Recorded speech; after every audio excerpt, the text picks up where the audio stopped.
social media campaign to rescue the kidnapped Nigerian girls who were taken from their school on April 15th. Close to 300 teenage girls were taken away from their families by a terrorist group called Boko Haram. The name translates into Western education is sinful. The leader of this Islamic militant group released a video threatening to sell the girls at a market. This group targets educational institutions as part of their campaign against anything they believe to be Western. Several countries have offered Nigeria government aid. Canada, for example, has pledged to provide whatever surveillance equipment and expertise that may be required. And even U.S. First Lady Michelle Obama is lending her voice to the campaign. She posted this picture of her holding a white sign with the hashtag #BringBackOurGirls on the White House Facebook and Twitter pages. Joining us today in studio with Adeolu Soyaolu. He's the president of the Nigerian Association right here in Hamilton. And I want to ask if you think these kidnapped girls can be found and can they be rescued alive? To be frank with you, I believe they can be found, but the issue is how many of them can be recovered. We have to understand that it's like 25 days now. That's a very long time. You know, and it took a long time to actually announce this and publicize it so that we can get help that these kids need. The government has been very slow in response to this. So to answer your question, they can find them, but it will be probably very little numbers of those kids back. Do you have any idea? Do you have experts? Do you have trackers? Any idea where they might be and where does the hope lie? Is there hope or is that fading quickly? There is hope because there are some informants, okay?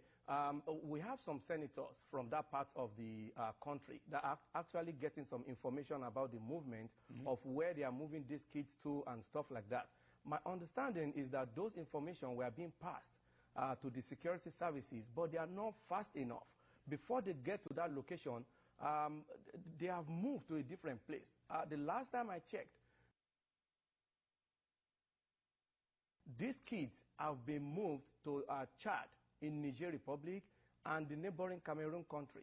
So they are dispersed now, and if they have acted like almost immediately, they might probably get them as a bunch. But now that they are scattered all over, no tracking devices, the equipment that the government have are obsolete and stuff like that. And this is where the international countries, organizations come in if they can help to provide resources so that we can locate them. And like I said, there are some local indigenes that can actually give information as per where these guys are located now. Adeolu, has anything like this ever happened before with children? And do you think these girls are going to be, I mean, if they're supposed to be sold into slavery, are they being taken care of? A lot of things have been happening in Nigeria. This group sprung up around 2002, just after 9/11. But because of this kind of explosion has not really happened, the government don't take it that very serious. They believe that they can pray and hope that the terrorist group will die down, right? Since 2009, they've been bombing places, especially in the northeast, Borno State, Goza, and stuff like that. But the government are not doing enough. They are just hoping that this issue will go away. There are a lot of cases about rape of kids, of our women, our sisters, and the government are doing nothing. Example of this is one of the Nigerian senators that married a 13-year-old girl and is still working freely in Nigeria. It was actually, they actually put it into the constitution of Nigeria so that they can marry kids early at the age. How young? 13 years. 13? Yes. And, you know, and there were rallies. I'm not sure how exposed that information is to the world. These guys actually put it in the Constitution. That's crazy. There are a lot of loopholes. And this is a senator that used to be the governor of a northern state. So you understand what I'm saying? Nigeria is a country of federalism. But now, in some northern states, they are practicing Sharia law. Yes. The law that we have in Nigeria is a civil law. But if the government is so lax, especially with the Boko Haram and all these things going on, the government is at the nil.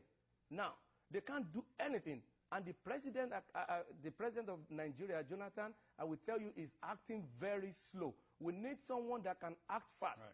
Yeah. Let me ask you this.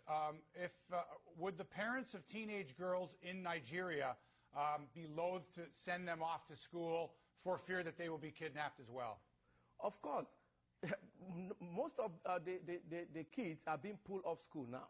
Example is the Economics Senate that is going on now. The president shut down the schools in Abuja. He shut them down? Yeah, they shut them down in Abuja because of this Senate summit that is going on now. So there is no school activities in Abuja because they said that they want to protect all the world visitors that are coming for the summit. You understand what I mean? Yes. So in the northern part of Nigeria, the women, about less than 10% of them can actually read and write, especially in the northwest. But if you come to the south, about 70% can actually read. More than that. So what I'm saying is that it's not really about Islam or Christianity, because we have coexisted over the years.